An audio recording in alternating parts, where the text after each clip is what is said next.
Assalamualaikum warahmatullahi wabarakatuh. Perkenalkan, nama saya Yoga Suganda dengan NIM 2004-2171 dari jurusan Ilmu Administrasi Negara dan dari mata kuliah Sistem Informasi Manajemen dengan dosen pengampu yaitu Ibu Yulia Nuselina, SIP MAP.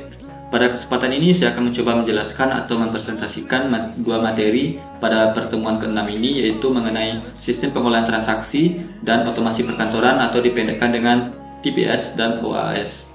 Yang pertama yaitu sistem pengolahan transaksi atau transaksi processing system, tersebut juga dengan TPS, atau sebuah sistem pengolahan transaksi yang digunakan untuk keperluan transaksi sehari-hari.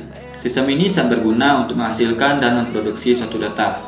Contoh TPS yang mendapat data dari luar adalah data pemasukan penjualan, pembuatan faktur transaksi, pembuatan cek, reservasi hotel, keluar masuk data keuangan pada sebuah bank, komputerisasi pada kasus penerima uang, dan lain sebagainya, dan masih banyak lagi. Sedangkan untuk data yang datang dari dalam, yaitu TPS dapat ditemukan pada perencanaan produksi, perpindahan bahan baku dan hasil produksi, pembayaran gaji karyawan, pembuatan dan perpajakan, pembuatan nota pembelian, dan lain sebagainya. TPS bisa dilakukan dengan sistem online dan sistem batch. Sistem online sendiri adalah TPS yang mempunyai hubungan dengan database. Mungkin kita tidak asing lagi dengan namanya database. Database merupakan suatu kumpulan data yang terorganisir yang umumnya disimpan dan diakses secara elektronik dari suatu sistem komputer. Oleh karena itu, TPS mempunyai hubungan langsung dengan database sehingga pengambilan dan pemasukan data akan menimbulkan efek pada seluruh informasi di organisasi. Ini merupakan TPS online. Yang selanjutnya adalah TPS. TPS ini dilaksanakan bila data transaksi tidak memerlukan konfirmasi dari salah satu data pada database.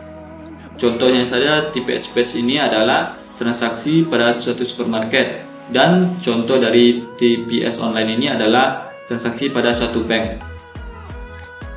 Selanjutnya yaitu satu manajer operasional sebuah perusahaan membutuhkan sistem yang menyimpan catatan aktivitas dasar dari transaksi organisasi seperti penjualan, penerimaan, penyimpanan, kas, penggajian, keputusan kredit, dan arus bahan baku di pabrik.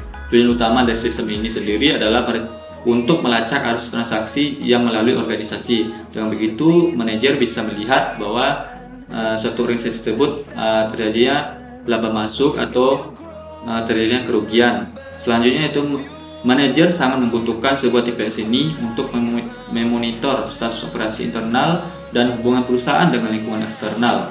TPS merupakan pembuat utama informasi bagi jenis sistem lainnya. Sistem pemrosesan transaksi seringkali sangat penting bagi bisnis, sehingga apabila terjadinya kegagalan pada suatu TPS, misal beberapa jam, akan lebih mengakibatkan kejatuhan pada sebuah perusahaan dan juga mungkin berimbas pada perusahaan lainnya yang terhubung dengan perusahaan satu tadi.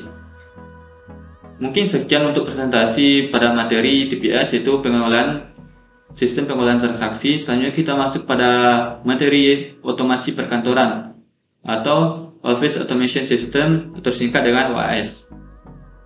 OAS perkantoran adalah sebuah sistem informasi berbasis telekomunikasi yang mengumpulkan, memproses, menyimpan, dan mendistribusikan pesan, dokumen, dan komunikasi elektronik lainnya antar individu, kelompok kerja, dan organisasi.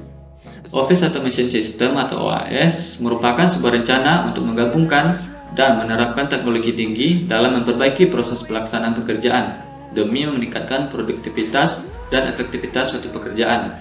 OAS dapat berupa sebuah sistem yang digunakan untuk membuat, menyimpan, mengambil, mengubah, dan mengkomunikasikan informasi yang terjadi di organisasi atau dalam perkantoran. OAS sendiri memiliki 3 tujuan utama, yaitu penggabungan dan penerapan teknologi. Yang kedua adalah memperbaiki proses pelaksanaan pekerjaan di kantor. Yang ketiga adalah meningkatkan produktivitas pekerjaan dan efektivitas suatu pekerjaan. Di OAS sendiri ini menawarkan beberapa fasilitas yang mungkin tidak asing lagi kita dengar. Fasilitas ini sangat banyak digunakan oleh orang, terutama oleh orang pekerja kantoran pada sebuah hotel dan juga di tempat-tempat pendidikan. Yang pertama yaitu word processor atau pengolah kata. Mungkin kita tidak asing lagi dengan pengolah kata ini karena sudah sangat banyak digunakan oleh banyak orang. Pengolah kata ini merupakan salah satu jenis OAS yang sudah banyak digunakan orang. Contohnya Microsoft Office, itu produk dari Microsoft. Yang kedua adalah dokumen manajemen, merupakan cara guna meningkatkan efisiensi penyimpanan dan pengambilan dokumen. Contoh produk yang masuk ke dalam dokumen manajemen ini adalah dokumen konten arsitektur oleh IBM.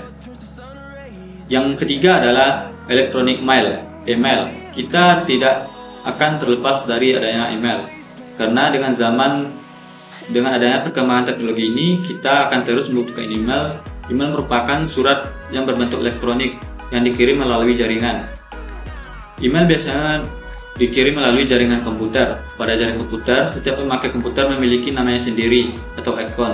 Setiap orang mungkin sudah memiliki akun masing-masing. Semua data tentang sebuah akun memang harus dimasukkan lebih dulu sebelum akun tersebut dapat dikenal. Email yang sering kita gunakan, software email yang sering kita gunakan yaitu produk dari Google, yaitu Google Mail. Yang keempat yaitu Electronic Fund Transfer atau EFT, transfer online. Mungkin EFT ini tidak asing lagi bagi kita sendiri, karena sudah banyak digunakan oleh kalangan orang di zaman yang serba canggih seperti ini. EFT sendiri digunakan untuk menggantikan pengiriman kertas dokumen atau uang berbentuk elektronik. EFT dapat melaksanakan transaksi pendanaan, transfer, pembayaran utang, pembelian penagihan, dan sebagainya dari bank ke pelanggan atau antar bank. Contoh EFT ini adalah ATM, debit, kartu kredit, dan belanja online. Yang kelima adalah Voice Mailing System, adalah fasilitas yang diberikan pada Private Branch Exchange atau PBX. PBX dapat disamakan dengan jaringan telepon yang dimiliki oleh PT Telkom, hanya saja dengan skala yang kecil. PBX sendiri merupakan suatu perangkat penyambung komunikasi telepon atau interphone atau intercom terletak di sisi pelanggan, misalnya di gedung perkantoran yang memerlukan percabangan satuan sambungan telepon, seperti telepon kabel. Yang keenam adalah Voice Information Service, adalah sebuah alat yang digabungkan dengan PBX atau Private Automatic Branch yang berguna untuk memberi jawaban tentang informasi yang dibutuhkan oleh pemakai telepon. Selanjutnya yaitu Fax Information. Fax Information Service mempunyai fungsi kerja yang mirip dengan Voice Information Service, tetapi yang dikirim adalah informasi dalam bentuk fax. Selanjutnya adalah Video Conference. Video Conference adalah fasilitas untuk berbicara dengan lebih dari satu orang lawan jenis. Video Conference ini yang ditampilkan adalah bentuk gambar yang dapat dilihat. Dalam hal ini terdapat dua pilihan, yaitu gambar gerak penuh dan gambar buku. Mungkin sekian presentasi dari saya. Kalau ada salah dan yang lain yang mau dimaafkan. Bila taufik wal hidayah. Assalamualaikum warahmatullahi wabarakatuh.